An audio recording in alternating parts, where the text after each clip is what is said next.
क्या आपको पता है कि धरती का मैग्नेटिक फील्ड हर साल 60 किलोमीटर स्पीड से कनाडा से हटके साइबेरिया की तरफ शिफ्ट हो रहा है। सिर्फ इतना ही नहीं, धरती का मैग्नेटिक फील्ड यानी चुंबकीय क्षेत्र दिन ब दिन कमजोर होता जा रहा है। और अगर धरती का मैग्नेटिक फील्ड पूरी तरह से कमजोर हो गया तो धरती में कोरोना से भी बड़ी प्रॉब्लम आ सकती है। तो सच्चाई क्या है, चलिए जानते हैं। आज हमारी धरती में लाइफ पॉसिबल होने का सबसे मेन रीजन है धरती के अंदर के ये मैग्नेटिक फील्ड्स का होना। और इसी मैग्नेटिक फील्ड की वजह से इंसान टेक्नोलॉजी में इतनी तरक्की कर पाया है। तो क्या होगा अगर धरती का ये मैग्नेटिक फील्ड वीक हो जाए तो? मैग्नेटिक फील्ड हमारे पृथ्वी के एकदम सेंटर यानी कोर भाग में स्थित है। और अगर हम धरती के इंटीरियर को अच्छे से स्टडी करते हैं तो हमें पता चलेगा कि धरती की सरफेस से 80 किलोमीटर की गहराई तक धरती का लिथोस्फीयर लेयर प्रेजेंट है। और उसके बाद से 2890 किलोमीटर तक धरती का मेंटल पार्ट स्थित है। और इससे भी गहरे लेवल में स्थित है धरती का आउटर कोर। और आउटर कोर के एकदम नीचे प्रेजेंट है धरती का सेंटर, जिसे हम इनर कोर के नाम से भी जानते हैं। ये लेयर धरती के सरफेस से करीब 6300 किलोमीटर गहराई में स्थित है। और इस इनर कोर का टेम्परेचर है करीब 5400 डिग्री सेल्सियस, यानी ये सूरज के सतह के बराबर गर्म है। और दूसरे लेयर्स के चपेट में आकर ये सॉलिड स्टेट में कन्वर्ट हो गया है। जैसे हमारी धरती सूरज के चारों ओर तेजी से रोटेट करती है, ठीक उसी तरह धरती के अंदरूनी भागों में स्थित ये कोर दुगनी तेजी से पृथ्वी के सेंटर में रोटेट कर रही है। और इसी रोटेशन के चलते धरती की मैग्नेटिक फील्ड जनरेट होती है। धरती के अंदर का ये कोर आयरन और निकल जैसे मेटल से बनी है। तो जैसे ही कोर तेजी से घूमता है तभी धरती के कोर से करंट उत्पन्न होता है। और इसी करंट को इलेक्ट्रोमैग्नेटिक वेव्स कहते हैं। एक समय ऐसा था जब मार्स प्लैनेट का कोर धरती की तरह गर्म था और तेजी से घूमता था। मगर जैसे जैसे समय बीतता गया मार्स का कोर ठंडा होके घूमना बंद कर दिया। और कोर घूमना बंद तो मैग्नेटिक फील्ड जनरेट होना बंद। तो यही मैग्नेटिक फील्ड सूरज से आने वाले खतरनाक चार्ज पार्टिकल्स और कॉस्मिक रेस को धरती के अंदर घुसने ही नहीं देता। धरती का मैग्नेटिक फील्ड इन सब रेडिएशन को रिफ्लेक्ट करके निकाल देती है।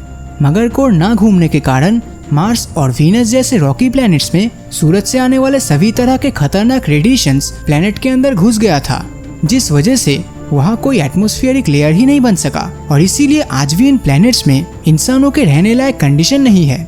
सूरज से निकलती हुई UV rays, infrared rays, cosmic radiations और सूरज के खतरनाक चार्ज पार्टिकल्स अगर किसी तरह धरती में पहुंच जाए तो जानलेवा रेडिएशन के कारण हम सब जलकर राख हो जाएंगे। लेकिन मैग्नेटिक फील्ड के चलते ऐसा बिल्कुल नहीं हो पाता। मगर यही मैग्नेटिक फील्ड दिन ब दिन कमजोर होता जा रहा है, जो साइंटिस्ट और हमारे लिए बहुत ही चिंता का विषय है। मैग्नेटिक फील्ड का सबसे बुरा कंडीशन है अफ्रीका और साउथ अमेरिका में। और उस एरिया को साइंटिस्ट ने साउथ अटलांटिक एनोमली नाम दिया है। रिसर्चर्स के द्वारा की गई एक सर्वे से ये पता चला है कि साल 1970 से साल 2000 तक इस एरिया में मैग्नेटिक फील्ड का स्ट्रेंथ लगातार 8% से वीक होता गया। और साल 2000 आते आते ये धरती में मैग्नेटिक फील्ड का सबसे वीकेस्ट पॉइंट बन गया, जिस वजह से आज इस रीजियन में किसी भी तरह का सैटेलाइट, स्पेसक्राफ्ट और मैग्नेटिक इंस्ट्रूमेंट्स काम ही नहीं करता।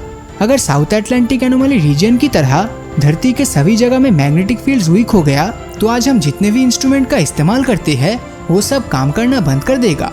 क्योंकि मैग्नेटिक फील्ड से निकलती हुई वेव की वजह से ही इंटरनेट, जीपीएस सिस्टम, सैटेलाइट्स और टेलीकम्युनिकेशन जैसे कामों को अंजाम दिया जाता है। दूसरी तरफ बहुत से प्राणियों का वजूद धरती से पूरी तरह मिट सकता है, जैसे कि पक्षी, कछुए, डॉल्फिन्स और दूसरे कई तरह के जानवर जिनके शरीर में इंटरनल मैग्नेट्स है। और इसी इंटरनल मैग्नेट के जरिए ये सब जानवर धरती के इलेक्ट्रोमैग्नेटिक वेव्स को डिटेक्ट करके डायरेक्शन का पता लगाती है। क्योंकि हम सभी को पता है ये सब प्राणी अपने जीवन काल में एक जगह से दूसरी जगह माइग्रेट करके ही प्रजनन करते हैं और अपने प्रजाति को धरती में बचा के रखते हैं। पर मैग्नेटिक फील्ड वीक होने से ये सब प्राणी इलेक्ट्रोमैग्नेटिक वेव को डिटेक्ट नहीं कर पाएगा, जिससे कि कंफ्यूजन के चलते ये गलत दिशा में चले जाएंगे।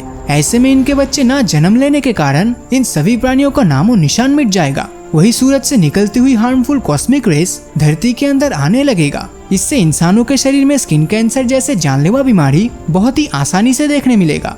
अब आपके मन में ये सवाल जरूर आ रहा होगा, आखिर कैसे पृथ्वी के अंदर मैग्नेटिक फील्ड लगातार कमजोर हो रहा है। इस विषय में यूरोपियन स्पेस एजेंसी ने धरती के कोर को अच्छे से स्टडी करने के बाद एक रिपोर्ट पेश किया। और वहाँ बताया गया कि धरती के दोनों पोल्स में जो मैग्नेटिक फील्ड्स है वो रिवर्स हो चुका है। यानी साउथ पोल के अंदर की मैग्नेटिक फील्ड नॉर्थ पोल में और नॉर्थ पोल का मैग्नेटिक फील्ड साउथ पोल में शिफ्ट हो गया है। यानी दोनों पोल्स ने अपने अपने मैग्नेटिक फील्ड को आपस में एक्सचेंज कर लिया है। ये एक्सचेंज प्रोसेस धरती में 2.5 लाख साल बाद होता है। इसी बदलाव का नतीजा है धरती के मैग्नेटिक फील्ड्स का वीक होना।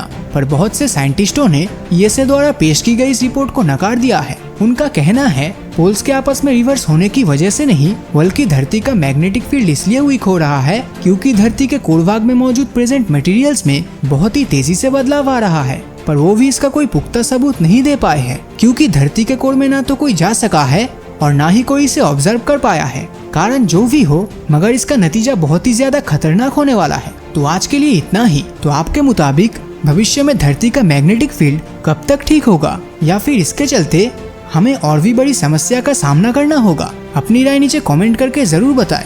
और अगर ये वीडियो आपको अच्छा लगा हो तो इस वीडियो को लाइक और अपने दोस्तों के साथ शेयर करना मत भूलना।